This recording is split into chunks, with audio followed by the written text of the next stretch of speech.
Welcome back to Behavioral Science for Brands, the podcast where we bridge academics and practical marketing. Every week, we sit down and go deep behind the science that powers some of today's most successful marketing. I'm Michael Aaron Flicker. And I'm Richard Shotton. And today, we're beginning a new miniseries on social good. From how behavioral science can help support the environment, to our health, to improving our communities, we're going to take a tour through a number of different areas. And today, we're starting with one of the most important things about our health, and that's avoiding smoking. Let's get into it. So, Richard, we chose smoking not to be a light pole topic, but to really get people to understand and think about how behavioral science can be used to help drive big behavior change across a long period of time. And when we were thinking about that, smoking just seemed like a great case study that would be a lot of interesting material and a lot of interesting fodder for conversation. Yeah, it's an area that's well researched by academics. There's an awful lot of experimentation in how to stop people smoking. So great topic from that respect. And then also, when it comes to your health, it's probably one of the biggest things that people can do. You know, if you're a smoker, you know, everything else is playing around the fringes. You know, stopping is probably the biggest thing you can do for your health. So it's a big, meaty topic, and there's lots and lots of research out there. I had that as part of my prep notes for today. Smoking remains the leading cause of preventable death in America, killing almost 500,000 Americans each year, and it imposes $600 billion in annual health and productivity costs in the country. Yeah, so even though the government spend a lot of money trying to stop people smoking, when you hear the scale of death, the scale of economic impact, it does make you wonder why governments aren't putting more money behind behavioural science interventions. And as we said, it's a interesting topic. So let me bring us back and just kind of put smoking as a health topic into context for everyone. And then we'll talk about some of the behavioral science. If you look back specifically in the United States, so in 1955, the mix is about 54% men, 24% of women are cigarette smokers. 10 years later, at the first NHIS assessment of nationwide smoking, they say 42% of all U.S. adults were current smokers. And that number was then 52% of men, 34% of women. It was marketed in the 1960s as glamorous. It was even being recommended by physicians. And today, those numbers seem staggering because public health campaigns have successfully shifted cultural norms and dramatically reduced smoking. And a major turning point in that history was in the mid-1960s, Surgeon General Luther Terry released a first official report linking smoking to lung cancer and bronchitis. And then from that, there was a federal labeling act, a federal advertising act, and 1969, the Public Health Cigarette Smoking Act. All of these together started limiting advertisements on TV and radio, started adding warning labels to cigarette packages, and started to give us the studies that came in the 70s, 80s, 90s, and 2000s that we're going to talk about today. But really, compared to those early numbers, cigarette smoking in the United States has fallen dramatically. Today, the number was from 1965 was 42% of adults. Now the number is 11%. So only 28.8 million people still smoke cigarettes, about 13% of men and 10% of women. But still, that's almost 30 million people still smoking every day. And the story internationally is pretty similar. The latest WHO tobacco trend study shows that globally, the number of people smoking in 2024 is 1.2 billion. It's a 27% reduction from 2000, but still 1 in 5 adults smoke worldwide. So interesting, it's gone down dramatically from 1965 to today, but still lots of people smoke, and it really creates this burden on all economies to cover the cost of healthcare. And as you say, lots of work by governments and nonprofit institutions trying to help educate and reduce the amount of smoking overall. So Yeah, and I love your point about, even though it is a very big public health success, this drop in smoking, there's still so much further to go. 1.2 billion people continuing to do something that's highly likely to cause them cancer is a massive health challenge. So some of these experiments should be useful. yeah, and like so often we talk about on this podcast, you and I have a lot of excitement. Behavioral science has a lot of interest in looking at what people actually do rather than what they claim to do. Yeah. And so this very well documented, very, very well discussed health hazard with an addictive substance really leads to a lot of very what would you say, fertile territory for us to study, because people are making a decision to smoke, presumably even knowing the health concerns, even knowing the consequences of their health. So maybe let's dive into some of the studies. And what's a first bias that we can look into and learn more from? Yeah. So we often talk about this idea of social proof. So social proof is the argument that humans are a social animal. We're deeply influenced by what others do. So if we think lots of people buy a particular product or lots of people smoke, we're more likely to do so ourselves. We'll find it more appealing. We'll change our behavior to mimic those others. Now, often when we've talked about social proof, it's been on quite trivial matters. Like there's a Cialdini study from 2008 we often talk about, that if you tell people most guests in a hotel reuse their towels, you increase the likelihood of those towels being reused.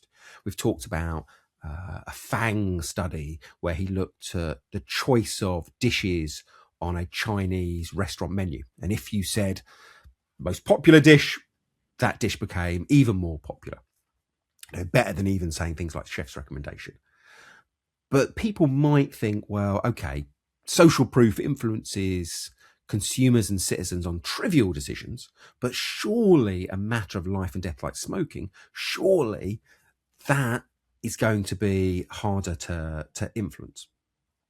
But the evidence suggests social proof is very powerful, even when it comes to attempts to quit smoking. There's an amazing data set. It's an American data set running for about 30 years, 1971 to 2003, where for a certain area called Framingham, people gave an awful lot of their health data to researchers. So researchers can look at this longitudinal data for more than 30 years and see what influenced various different behaviors. And back in 2008, Nicholas Christakis, who's at Harvard, used that data set to see whether giving up smoking was related to what our social network were doing. So he looks at this data set, and what he finds when he looks at 12,067 different people, he finds that if a contact quits smoking, then an individual is more likely to try themselves. And the power of that social network varied according to its strength. So if someone's sibling quit smoking, well, there was a 25% chance that they would reduce their smoking levels. But if it was a spouse, someone we see every single day, if they quit, then there was a 67% increase in likelihood to try to quit as well. So Christakis' argument is one of social proof, that smoking is almost like a virus, that if one person takes it up, then it encourages others to do so. But the great thing is that happens in reverse as well. So if one person quits, it then increases the probability that others do so. So yes, we see social proof work in really important commercial situations, but even in matters of life and death, it's hugely important too. When we prepped this study, the number that decreases amongst siblings, 25%. Yep. The number that decreases amongst spouses, 67%. I'm not sure if you hit that number in your recap. That's a major difference, showing the power that as you say, almost a triple effect by going by having a spouse make that claim rather than a sibling. Yeah, and it's the behaviour of the spouse and the sibling. So if the sibling or spouse stops, then you see this ripple effect occurring amongst other smokers. And the closer the quitter is to other people, the more impactful that influence is. So, a sibling, when you're an adult, they might live 5 miles when you might see them once a month. So, yes, they have an impact, but it's the spouse that quits. That's the one that has the really big effect. Exactly as you say, 67% reduction.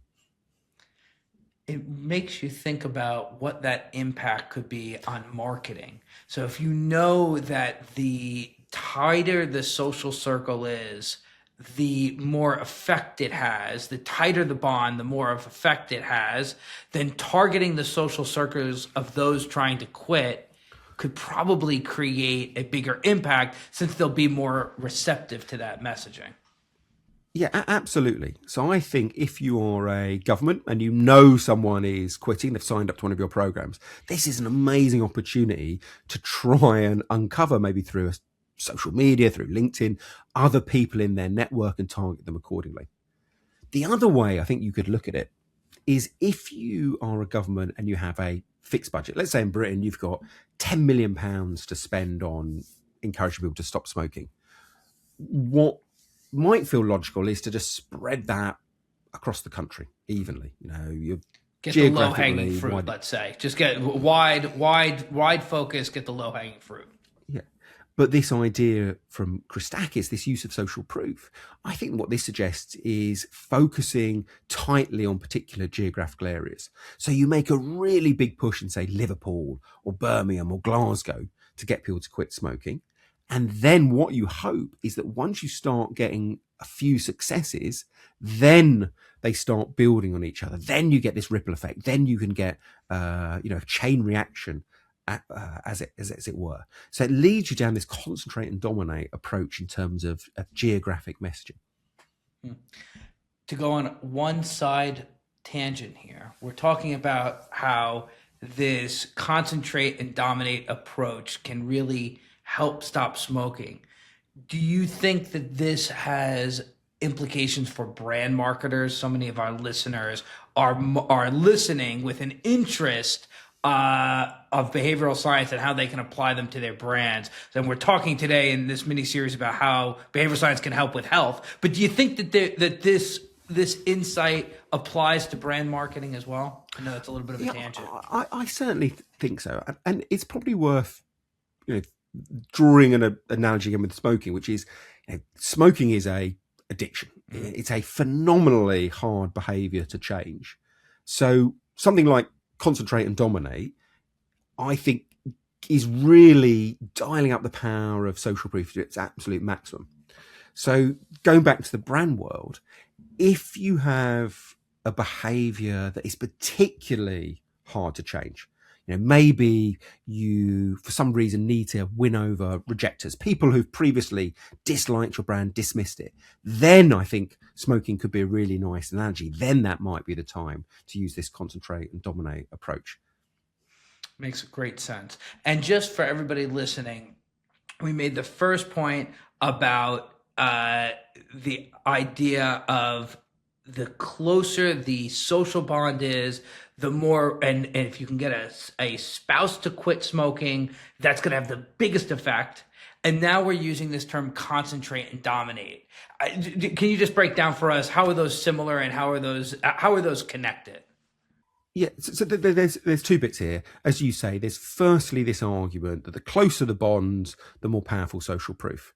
That fits with an awful lot of experimentation.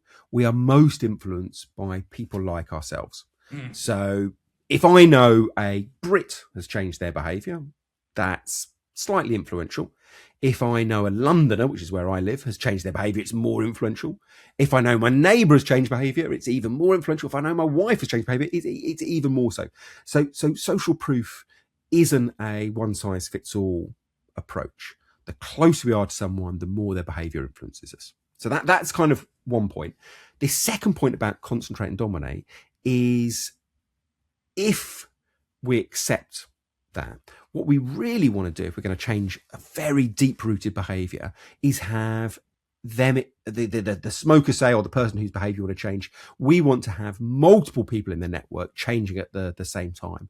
So we can start getting almost this kind of Lollapalooza effect, maybe you could call it, the kind of Munger phrasing.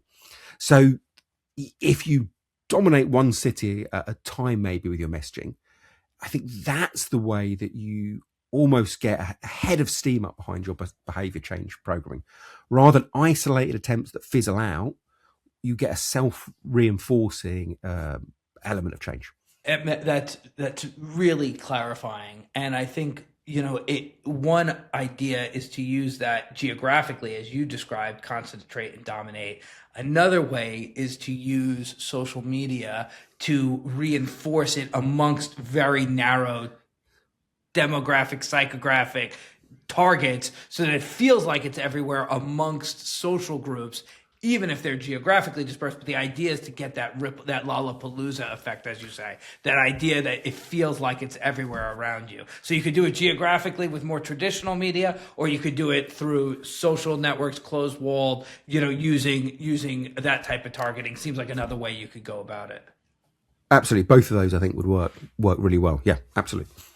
Great. Okay. So that's kind of big insight number one into how we can learn from smoking and about bias and insights there. Let's move to a next bias, and we're calling this the foot in the door technique. So the foot in the door technique, that is a phrase that was coined by two American psychologists called Friedman and Fraser. And it is the idea that if you want to change someone's behavior in a big way, like get them to quit smoking, you don't ask people to make a huge leap and change in one go, but instead you identify a very small step that group can make towards their goal. You get them to do the small step, and then once they've done that, you follow up with the bigger ask.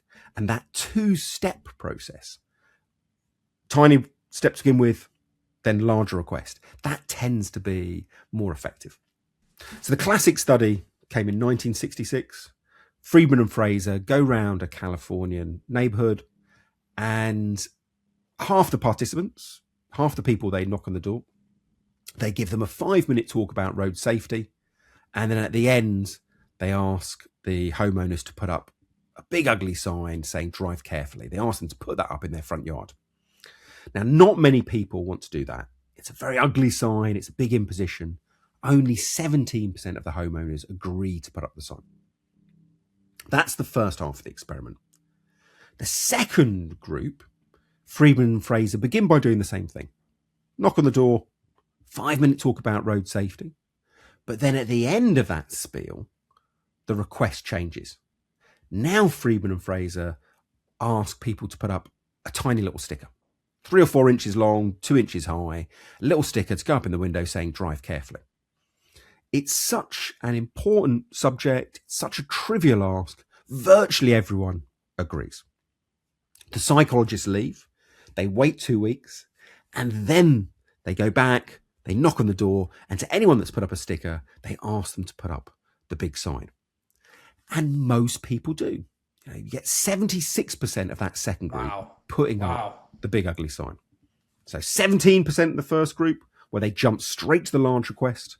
76% in the second group, where they did a 2-step process. Little sticker first, then big sign. Their argument is that this second approach is much more effective because people feel a really strong pressure to be consistent with their past selves. So imagine you're a homeowner and you're in that second group. You've agreed to put up the little sticker. When the psychologists come back and ask you to put up the sign, you're in a bit of a bind because you think to yourselves, well, I must care about road safety. I put up the little sticker. And if I care about road safety, shouldn't I put up the big sign? So it's a really interesting tactic that can be used both commercially, but certainly in this world of smoking. Getting someone to stop smoking is a massive ask. Don't go straight to, you smoke 40 a day, smoke nothing. What you really want to do is try and introduce people to a really small step that they can take. And if you can get them to agree to that, that's your kind of your beachhead that you can then build on. It's why they call it the foot in the door technique. You get one foot in the door, you get them to make a small action, and then the bigger action can follow. And it's such a lovely set of experiments because it really applies to what we've seen be super successful in the smoking world. Great American Smokeout was a super successful, very long running campaign by the American Cancer Society. And they hold this event. It's on the third Thursday of November. And as you say, rather than getting people to commit to stop smoking, they say, can you quit for just one day? And they use that as a springboard to go on from there. So they start this in 1976. It goes nationwide in 1977, and it's been a nationwide event ever since. And Richard, you and I had a guest on recently who talked about Stoptober. Similar. Who was that was on? So that was Joe Arden. So I'm less familiar with Great American Smokeout, but in Britain we have Stoptober, which is a slightly more recent intervention, but it's been going on a 10 or 15 2012. years. I think it was October very, 2012. very well. 14 years. Very Yes. good of memory. Yes. Yes. Well, what they do is ask people to go up for 1 month. That's right. And then once you've done your month, then they've got your data and they're trying to encourage you to give up for longer. So it seems a more extreme version with Great American Smokeout where they're asking people to give up for a day. Now, that's a really small first step, but a wonderful opportunity because people will think to themselves, well, surely I can quit for a day. That's easy. And then once they've got a bit of momentum, you can remind them that they're quitters and people want to try and stick to that identity. The Joe Arden episode, I'm just pulling up episode 95. It's really a great listen because in the conversation we talk about how Stoptober is a 28-day commitment, but on their website and in their advertising material, they talk about the benefits. I'm making up after 4 hours, after 24 hours, after 4 days. They really break down all the benefits you get in very small time chunks. And we had a conversation with Joe about how was that impactful. And she talked about very eloquently about how that added a lot of immediacy to a 28-day campaign. So similar concept. You're projecting those benefits just like the Great American Smokeout. Very small, short foot in the door technique to get people to feel the momentum of their commitment. And this experiment can definitely be used on anti-smoking campaigns, but it can also be used on any commercial campaign. Yes. What a marketer needs to do is think to themselves, what's my end goal? And then what is the smallest thing that I can ask my audience to do that will change their identity? And then once they've done that, you then remind people that they are a exerciser or a quitter or a subscriber. And then once they've got that action that the audience can look back to in their past, you can then try and encourage them to make even bigger steps. And because people want to be consistent with their past behavior, it's a very effective way of encouraging change. I'd love to double click on that point, Richard, because I think this is an insight that you and I talk quite a bit about, wanting to be consistent with your past self. Maybe we could talk a little bit more about that because it's the underlying reason why the foot in the door technique works. Maybe we could talk a little bit more about that desire to be consistent with your past self. Yeah, there's a lovely study from Steve Martin, who's at Columbia University, where he explicitly tested this idea of consistency. So he was trying to get people to turn up to appointments. And the standard practice before he ran the experiment was people would come in for an appointment, they'd be given a card with the time and date of the next one, and they may or may not turn up. What he instigated was a new system. So now when people came out of their initial appointment, they were given a blank card, and the receptionist asked the person to fill out that blank card with the time and date themselves. And what Martin noted was that there was an 18% reduction in no-shows. And his argument is very similar to what we've been saying. He was saying people hate this sense of being inconsistent. It's looked down upon by many, many cultures. So if you can get people to make a public statement about what they intend to do, they are much more likely to follow through than if they just privately think to themselves they may or may not turn up. So you go from the very hard to change world of smoking all the way down to a challenge like, getting people to turn up to a restaurant appointment or a doctor's appointment. You can apply this same principle just in slightly different ways. I think it's so helpful because it gives us as commercial marketers that challenge of how can we break down a big idea into a smaller thing that is achievable. That's kind of part one of the challenge. Then part two is how can we use that activity that we got people to do to build on it and go from there. That's a whole second part of the effort. So if you break it down into this way, it starts to give you achievable chunks to move people to the behavior change that you hope for. Absolutely. So Richard, thinking back to that Joe Arden episode, she shared 350,000 additional quit attempts happened in that month, the first time they ran Stoptober in 2012, compared to what would normally have been tried in a normal October in the UK. So you could just see this concept of making a public declaration and really doing something smaller and achievable, like a 28-day challenge, was super effective. So really a nice way to combine both of the things we're talking about in the Stoptober example. Yeah, and for American audiences where 350,000 quit attempts might feel small, you've got to remember Britain has a population of about 70 million. 10, 12% smokes. What's that? 7 million people. You're looking at 350,000 extra attempts out of a universe of 7 million. It's a very, very significant number. Great point. Are there any other biases that we can learn from the Stoptober case study here? I think there is one other, and it's about the power of positivity. So the whole kind of body language of Stoptober is very, very positive. And that's quite different from the history of public health messaging, certainly in Britain. There used to be in the 70s and 80s, maybe even the 90s, a lot of shock advertising that tried to scare people into quit attempts. But the evidence suggests that might not be the best approach.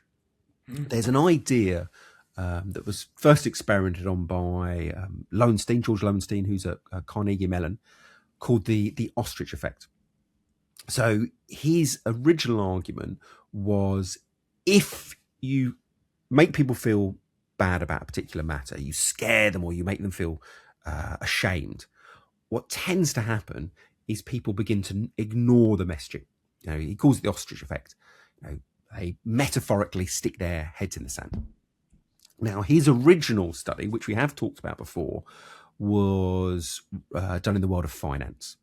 So Lowenstein gets access to, I think it was Vanguard in America and a big Swedish stock market fund provider. He gets anonymized data, and what he sees is that people are much more likely to check their stock portfolios when the stock market's rising than when it's falling. And it's a big effect. Stock market falls by about 1% and people become 5 to 6% less likely to check their portfolios. Now, he argues this is proof of the ostrich effect. He says, look, the information about your wealth level is equally valid, whether it's going to be good news or bad news. But what this experiment suggests is people aren't behaving in a fully logical manner. They turn towards information that makes them feel good about themselves. They turn away from information that makes them feel bad about themselves. Now, as I say, that was done in a very, very different world. It's done in finance, not health. But you see something very, very similar happening with health messaging. It's a 2014 study done by Giulio Zanella at the University of Bologna, where he goes out and looks at a new scheme where women at a very big company, 7,000 employees, are offered a free mammogram, so a check to see whether they have breast cancer. Brilliant, catch it early, much better chance of survival. But what Zanella finds is that over time, there is this perverse finding that if one of the women who was scanned had cancer, was a cancer was discovered, rather than encourage people to follow suit and get checked, it actually dampened the desire for co-workers to get a test. So it dampens likelihood of getting the test by about 8%. And this is an example of the ostrich effect. When you remind people that there could be a very bad piece of news, even if it's better than, not finding out and discovering it in a year or 2 years' time. But that fear of what could be at the other end actually led people to become less likely to do the test. So when you have health messaging in particular, it feels such an obvious thing to do, to scare people to change. But what Lowenstein and Zanella suggest is be very, very careful. Often it can backfire. Fear can be useful if change is very easy, but if it's a complex health situation, often it's better to try and lean into positivity rather than fear. It strikes me that the way that the company handled the sharing of the information, or the way that they talked about the benefit of the mammograms, could have changed the result of the opt-in based on this insight that you're sharing. So terribly upsetting to hear that as they find cancer, less and less people want to participate in the program. But it does give you that opportunity to say, well, how could you reverse that with the right type of messaging? I think you're absolutely right. These findings aren't kind of written in iron. They tell you about probabilities and propensities. Once you know that the unsophisticated communication of bad news can lead to this unfortunate impact, then I think you can think about ways to either counterbalance it by maybe using other biases, emphasizing maybe how many people have done the test, social proof, maybe getting people to do a really small first step, or you can try and think about maybe emphasizing the positivity of the news, that Mr. Jones and Mrs. Jones had this negative news, but it was successfully removed. You could think about how can we put a positive spin on it. I think that to me is something that you could get lost in, that the studies tell you the natural propensities of what people will do. And then our job as marketers is to use that to make better campaigns, to make better outcomes. So I think that's beautifully said, what you said. And this really applies to smoking and the smoking industry. For anywhere in the US you go, they have two types of warning labels. One is just text, but many states allow graphic, or I think mandate graphic on-pack warning labels, where they show shriveled lungs, or they show pictures of death, and it's really a shocking, off-putting experience. And this is just what you're talking about, almost to an extreme degree, how showing those might create an ostrich effect where people just don't want to think about that bad message because it's so off-putting. Is that possible? I think so, and there's an element that they either might try and ignore that message as much as possible, or in a situation where it's graphics on a pack and it's hard to ignore, they might go to amazing mental gymnastics to explain why it doesn't happen to themselves. So it could be a kind of literal ignoring, or a kind of psychological defense mechanism. I think there's an argument for trying to get people to engage in these quick programs by emphasizing the positive upsides rather than focusing on that fear messaging. I think that's really helpful to hear.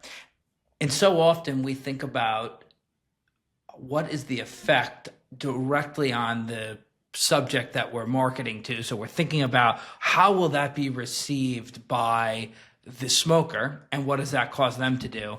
But there was a really interesting 2022 trial known as the CASA randomized clinical trials that put two different types of cigarette packs into market. Some were blank packs, and some were packed with these graphic warnings that we were talking about. And they tracked the behaviors of 357 smokers. And what they found was smokers with the graphic warning packs hid the cigarette packs 38% more often than those with the blank packs that had no pictures on them. So this, as soon as there was no warning labels, it was much more comfortable for people to leave their cigarette packs out on the table, hold them in their hand while they were smoking, and smoking became more visible. So it was a very small trial, only 357 smokers, but super interesting to see that those graphic packs maybe have the ostrich effect in a different way, in that they're trying to hide the unsightly imagery from others, which is just a fascinating other angle of it. Yeah, and then it shows you the complexity of it, in that they're obviously trying to decrease the amount of times they see this horrible negative imagery. Now, if that is so extreme, they hide their packaging in rarely used clothes or in a room they don't go to often, it might actually have a positive effect in that they're not prompted so often to smoke. But you can certainly see the kind of ostrich effect, I think, in action there. Yeah, I think the point of the study was that they hide the pack in their pants rather than hold it out when they're smoking, or they keep it in a purse rather than out on the tabletop. But to your point, maybe if they're hiding it enough, it helps decrease smoking, because there's fewer little reminders of there you go. There you go. And mostly it just shows how complex these challenges are. One stimulus may create an anticipated or a beneficial effect, and there may be side effects that you weren't looking for, you weren't watching for, and so you don't know what they've done. But I think that's a really good way of putting it, because what you might think is, you have this simplistic view of human nature in which all we have to do is educate people about the horrificness of smoking, and it will lead to change. Knowing about the ostrich effect suggests, well, wait a second, there might be a backfire effect, because people will just stop thinking about the health messaging. So at least it encourages a humility to go out and test what a seemingly obvious intervention will do. And I think that is something, especially in a matter as serious as smoking, is worth labouring. I think that's a lovely point. As we come to a close on this episode, we had one more kind of idea that we wanted to bring to everybody. And that's thinking about how can the role of humor and positivity possibly help change people's perception even better than a negative message. Can you talk a little bit about that? Yeah, and this very much relates to the ostrich effect, but maybe rather than just leaving a problem for marketers, there is an opportunity here as well. And that is some of the tactics that we automatically gravitate to in like the sin areas of marketing, encouraging people to have baked snacks or alcohol. Well, you can use some of those tactics of humor and amusement and wit when you're trying to get people to behave in a more healthy way. Now, that might sound ridiculous, but there are lots of examples of it used really powerfully. And it might have been in the Joe Arden episode, again, where we discussed the Australian campaign, Dumb Ways to Die. So this was a campaign, I think it was either Sydney or Melbourne. It was the Metro, and they wanted to make sure that teenagers didn't go on the tracks. Rather than showing people posters of the horrendous physical damage that could do, instead they came up with a very witty song which talked about all the dumb ways to die, like sticking a fork in a electric plug, by rolling yourself in honey and going and playing with a bear, ridiculously baroque ways of dying. And then they kind of said at the end of this song, the dumbest way to die is to go on the tracks. And that was a phenomenally successful campaign. Because it was amusing, it meant that a very hard to reach audience actually wanted to pay attention, and the message went in almost in this kind of Trojan horse like manner. 28 Cannes Lions, 5 Grand Prix, one of the most awarded campaigns in history by using humor and lightheartedness, humor and positivity, rather than this more easy to gravitate towards scare tactics. Yeah. I think people have a rule of thumb in their mind, which is essentially, let's do more of the things that make us feel good, less of the things that make us feel bad. And on one hand, that sounds ridiculously simplistic. But if you think about many public health messages, they ignore that. They set up this situation in which people feel scared or ashamed. And, just as that rule of thumb suggests, a lot of people then choose to ignore the messaging. I think it probably also raises for me this idea that serious topics require serious advertising is probably a fallacy. Serious topics require big ideas, but humor and positivity can be the right Trojan horse to deliver a bigger message. And sometimes you see that marketers mistake the seriousness of the goal with the way that they bring the creative to life. Yeah, absolutely. So when we were writing Hacking the Human Mind, one of the most interesting chapters, because we interviewed some of the people at the company, was Liquid Death. And that's exactly what they said. They have, health interests, water, far fewer calories than soft drinks. They have environmental interests, cans far better than plastics. But rather than have a hair shirt, dry series of messaging about moral worth, what they did was make their ads very, very witty, very funny, very gruesome. And by making it such interesting, engaging communications, people wanted to lean into it, and therefore they've got more sales and done more environmental and social good than the basic literal approach might have delivered. Insert shameless plug if you have not gotten your copy of Hacking the Human Mind. By all means, pick it up. But Richard, well said. That really was a delightful part of that chapter, which is you wouldn't have necessarily known that was part of their inspiration unless you talked to them and really heard that was part of what they were trying to do: turn the industry on its side and do something in a new way. And they got a lot more attention for it because of it. Yeah, completely, as you say, serious products don't need serious advertising. So as we come to an end today, maybe you can bring us through the main ideas and studies that we talked about as we wrap up. 3 big studies we've covered.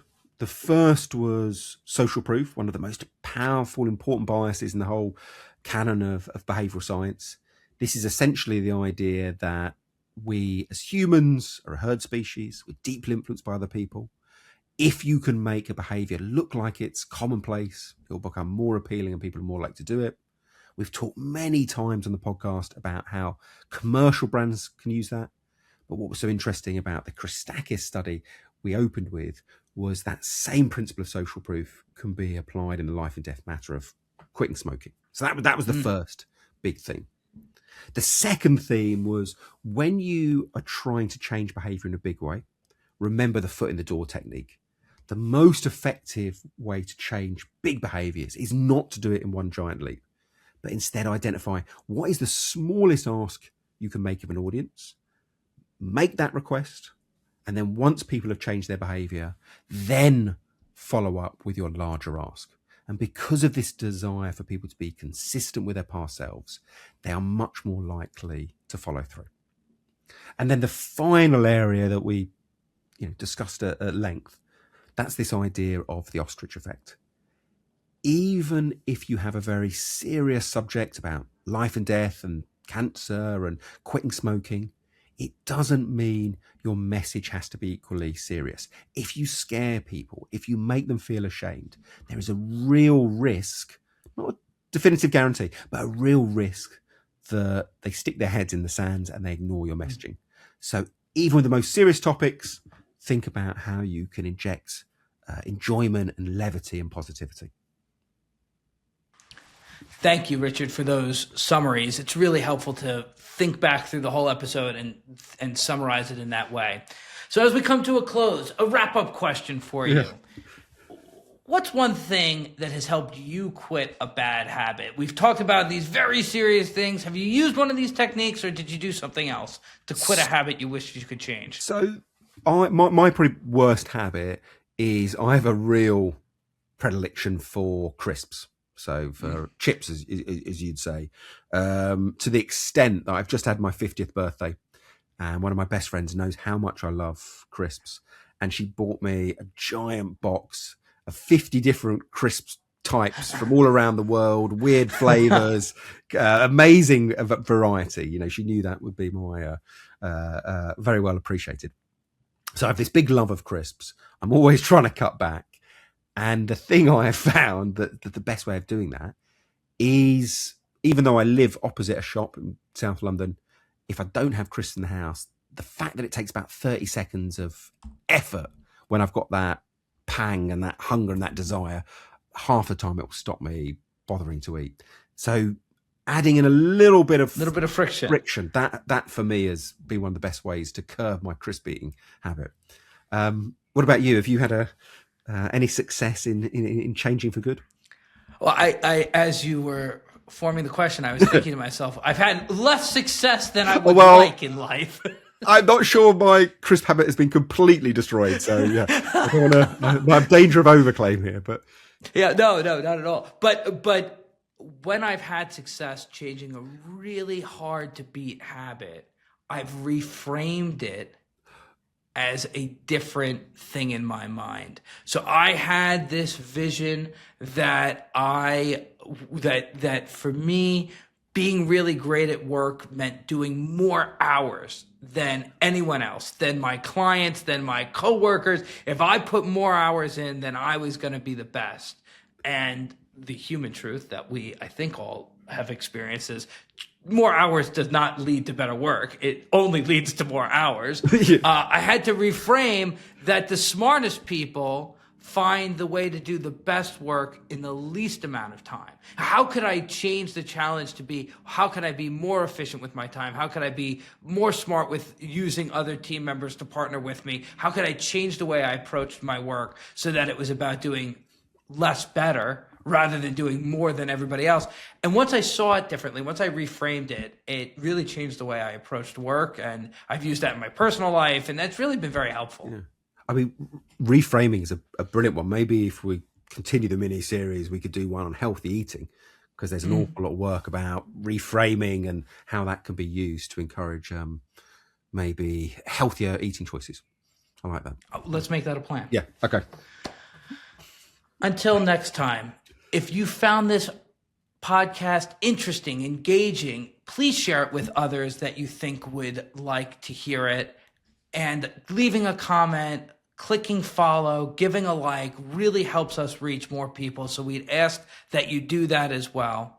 And until next time, I'm Michael Aaron Flicker. And I'm Richard Shotton. Thanks for listening.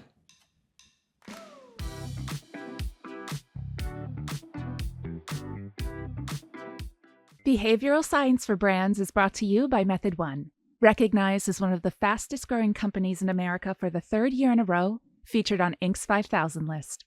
Method One is a proudly independent creative and media agency grounded in behavioral science. They exist to make brands irresistible, helping people discover products, services, and experiences that bring moments of joy to their lives. As behavior change experts, Method One creates emotional connections that drive true brand value for their clients, focusing primarily with indulgence brands in the CPG space. Find out more at methodone.com.